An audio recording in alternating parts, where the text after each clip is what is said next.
My husband's family insisted our wedding be in their language, so I wouldn't understand a word. You don't need to know, his sister laughed. My husband murmured, it's just a tradition. So I let them plan it, and on the wedding day, they heard a shocking announcement that left them speechless. I, 32 female, am American. Born and raised in Oregon. About 4 years ago, I moved to Florence, Italy to teach English. That's where I met my now ex-husband, Luca, 34 male. He was funny, polite, kind, at least in the beginning. He spoke great English, and we hit it off quickly. After 1.5 years of dating, he proposed. I said yes. At first, I thought I was marrying into a big, warm Italian family. I wasn't expecting to be wrapped in open arms, but I thought they'd at least try to include me. They didn't. Luca's family is from a town in the Veneto region, about 2 hours north of Venice. They speak a dialect of Venetian that's very different from standard Italian. I understand and speak decent Italian, but Venetian? That might as well be a different language. When we started planning the wedding, I brought up the idea of having the ceremony in both English and Italian. My parents and a few close friends were flying in from the US, and I wanted them to feel included. That's when things started to go weird. Chiara, Luca's sister, interrupted me mid-sentence. She laughed and said, "Oh no. It has to be in our dialect. That's how it's always been." I asked, "Can we do a translation or at least parts in English for my family?" She looked at me and said, "You don't need to know. You'll get the general idea." I looked at Luca, expecting him to say something. He didn't. He just said, "It's just tradition. You'll understand the important parts." I felt uncomfortable. I didn't like being dismissed like that. But Luca seemed so sure it was normal, and I didn't want to start drama. I told myself it's just a wedding. One day. I regret thinking that now. As soon as the language decision was made, I was shut out of everything. Every planning meeting was in Venetian dialect. I'd sit there, smiling like a fool while everyone spoke around me. When I asked questions, they'd say, "Don't worry, we've got it under control."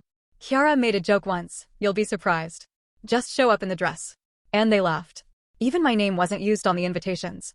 Instead, they wrote, Luca e la straniera. Translation, Luca and the foreigner.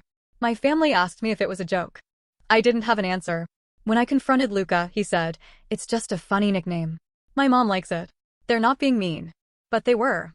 At every turn, I was reminded that I wasn't part of the family. That I was being tolerated, not welcomed. About a month before the wedding, I noticed Luca had changed. He stopped talking about the honeymoon. He wasn't affectionate. He seemed stressed, distant, short with me. I chalked it up to nerves. I didn't want to be paranoid. But I had this gut feeling that something wasn't right. Then my best friend Cassie came to visit. She's fluent in Italian. Not the dialect, but she understands a lot. She came with me to one of the final planning meetings. We sat at the back while they went over details. Nobody paid attention to her, probably assuming she couldn't understand. Later that night, she said, "They're planning something. And it's not just the wedding. I heard Chiara say something about putting you in your place. About showing you what this family is really about." She said the tone was wrong. It wasn't about celebration, it was about control. I felt sick. Cassie and I started digging. We borrowed a program outline someone had left on a chair. It was in Venetian, but with help from a translator I hired. Yes, I had to pay someone to understand what my own wedding would be. We got it translated. It wasn't a celebration. It was a humiliation. The priest's vows included lines about how the bride comes from outside and must adapt, and how she must follow her husband's guidance to integrate into the family values. There was a whole section reserved for Chiara. A speech. In it, she was planning to say, "We never thought Luca would marry outside. But we've always been a generous family. We opened our arms to someone different, someone foreign." The word foreign kept coming up again and again. Even the music playlist had songs mocking Americans. One was a local joke song about how Americans put ketchup on pasta. It was all set up to make me look ridiculous. Like I didn't belong. I cried that night. Then I got angry. Here's what they didn't know. While they were planning my embarrassment, I still controlled the contracts. I had paid for the venue. It was in my name. I had paid the DJ deposit. I had organized a translator for my side of the family. She was supposed to whisper translate the ceremony. Instead, I asked if she could translate everything for me. She agreed. Cassie helped me record the speeches at one of the rehearsals. She pretended to be filming for Instagram while she captured audio of Chiara and the priest practicing their parts. I rented a second speaker system. I labeled it as emergency announcements and had it set to go off at a specific time during the ceremony. I had one job for the DJ, press play at exactly 4:23 p.m. I stayed calm. I smiled at the dress fittings. I thanked Chiara for the wine she sent over. Inside, I was planning to destroy them. I wore the dress they insisted I wear. An heirloom from Luca's grandmother. It was heavy and old-fashioned, but beautiful.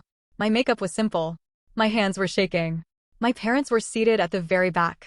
Luca's family had told the planner that guests of honor sat up front.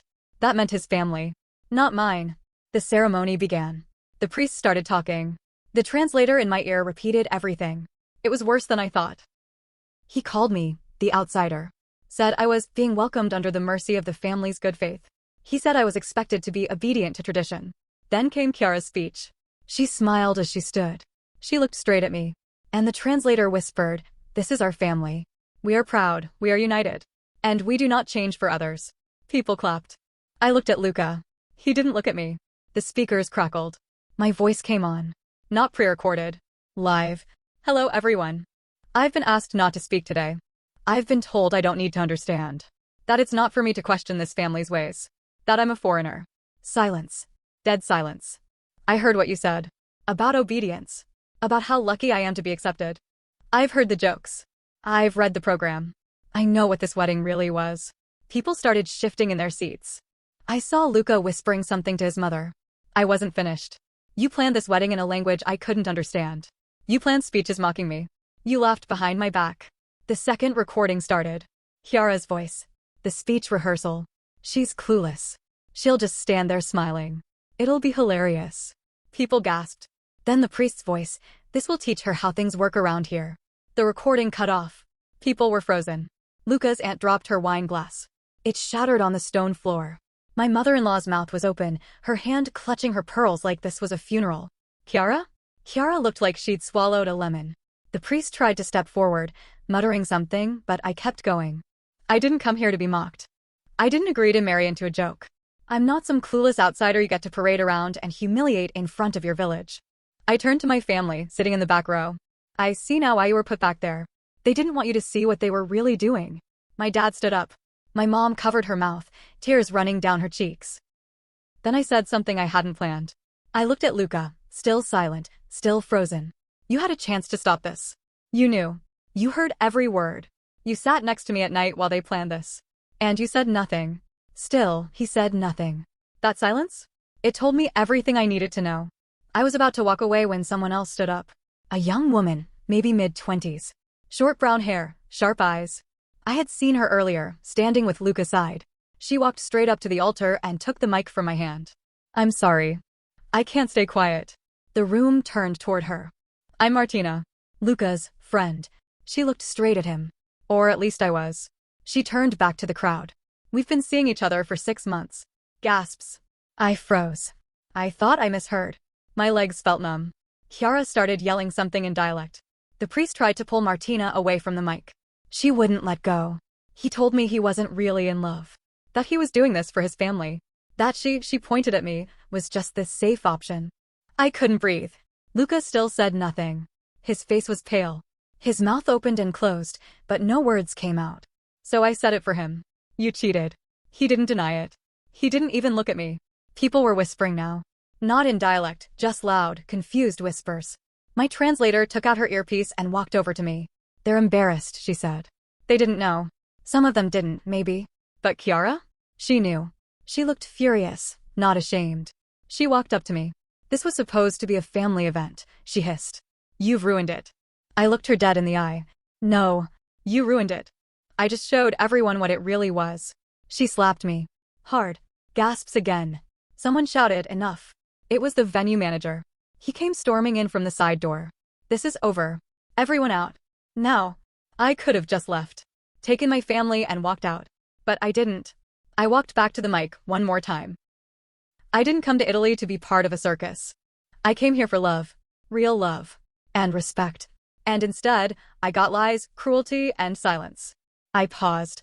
And I want you all to remember something. I paid for this venue. So my family will eat. We will dance. We will enjoy the night. I looked at Luca. "You're not invited." Then I turned to the DJ and gave the signal. He played the song I had picked weeks ago. Respect by Aretha Franklin. My parents clapped. Cassie grabbed my hand. My cousins stood up and started cheering. Everyone else? They just stood there, awkward and stunned. And slowly, started leaving. After they left, we stayed. My family. Cassie. A few of Luca's cousins who whispered to me, "We had no idea. We're so sorry." I believed them. We ate the food. We danced. The photographer? Still under contract. He took every photo I asked for. Not a single shot of Luca. But here's where it got worse. The next morning, I woke up to over 40 missed calls. From Luca, his mom, Chiara, a couple of unknown numbers. They wanted to talk. They wanted to fix this. They said I overreacted. They said I embarrassed the family. They said I made it personal. No apologies. No ownership. Just blame. But I wasn't done yet. I had one more thing left to do. That next morning was surreal. I sat in the hotel room, still in my wedding hair and makeup, staring at the wall. My parents were having coffee in the next room, trying not to talk too loud. Cassie was scrolling through her phone, flipping between missed calls and local news alerts. Because, yes, local news. Turns out, someone at the wedding had live-streamed the whole thing.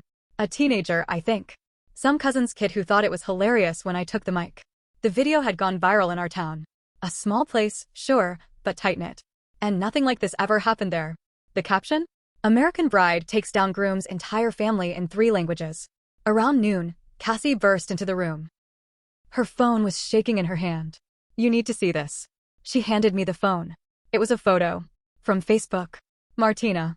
The woman who exposed Luca's affair. But she wasn't alone. She was standing with Chiara. They were laughing.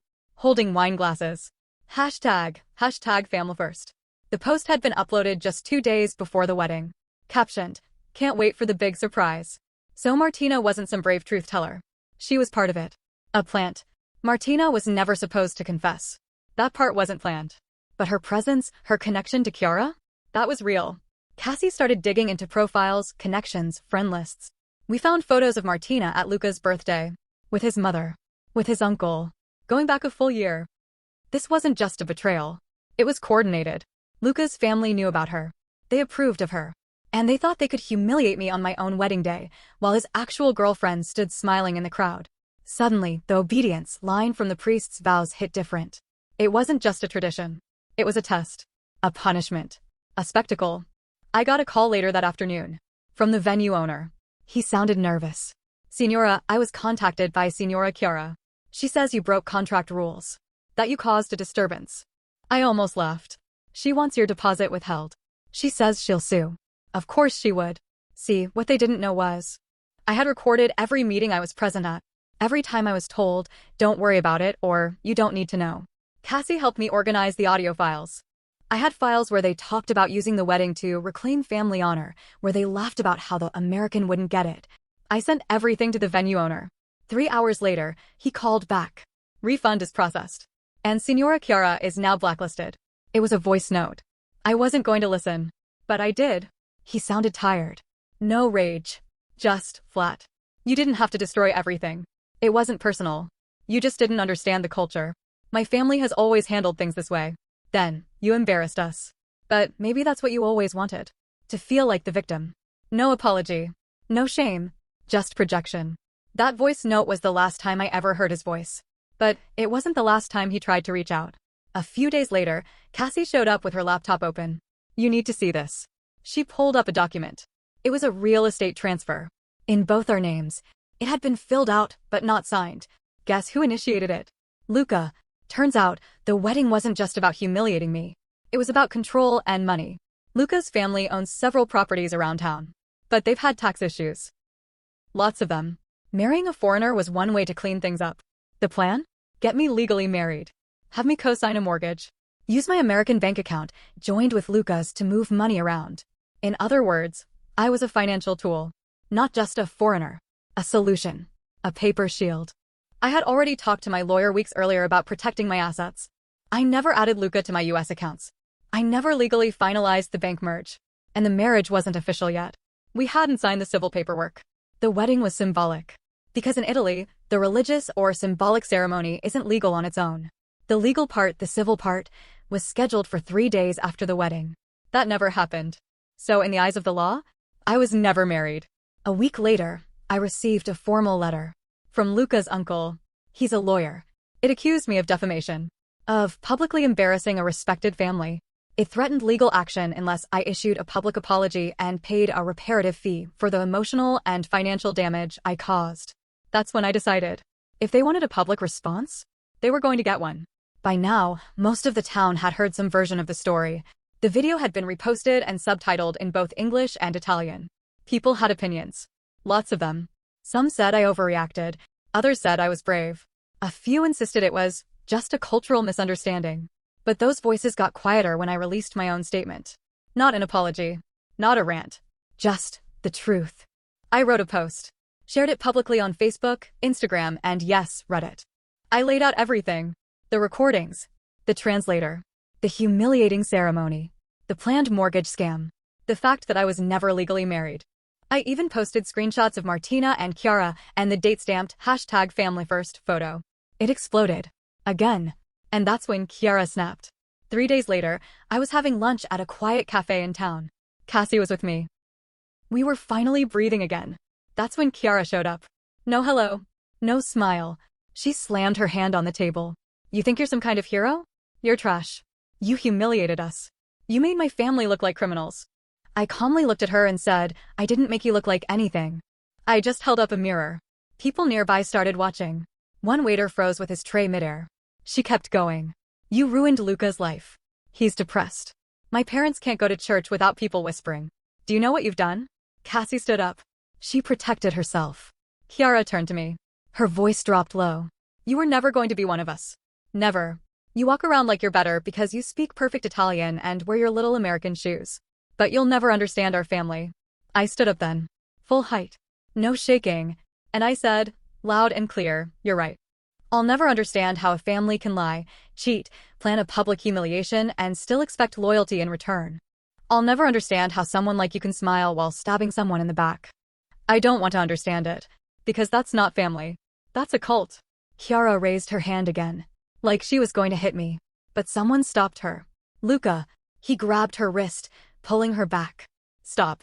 Just stop. He looked at me. He looked broken. Pale. Sunken cheeks. Like he hadn't slept in days. I didn't want it to be like this, he said. It got out of control. I said nothing. I didn't know they planned to make speeches about you. I didn't hear the recordings until after. I thought it would be fine. He turned to Chiara. You told me you'd keep it light.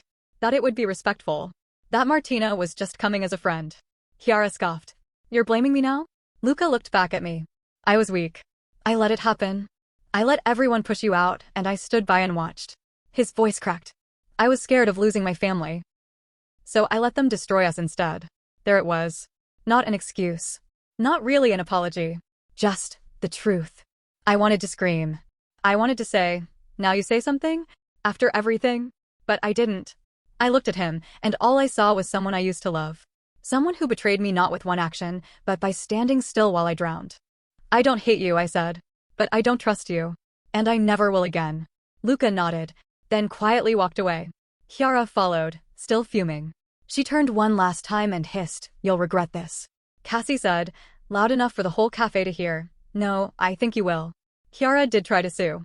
It went nowhere. The evidence I had, emails, recordings, the translator's sworn statement, was ironclad. Her own messages sunk her. The court dismissed it immediately. But the damage to their reputation? Permanent. Their family bakery lost several longtime clients. People in the village started whispering about them, not in admiration, but in shame. As for Martina, turns out she was just another pawn. She disappeared. Deleted all her social media.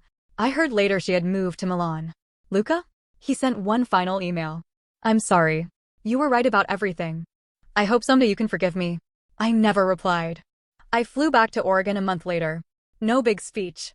No closure talk with Luca's family. Just a clean break. For the first time in a long time, I felt free. People ask me if I regret moving to Italy. No. Italy didn't fail me. He did. They did. But I don't regret standing up for myself. I don't regret turning the mic on. I don't regret refusing to shrink into the silence they tried to trap me in. Sometimes people say, you must be so strong. But I wasn't. I was terrified. But I still told the truth. And sometimes that's enough.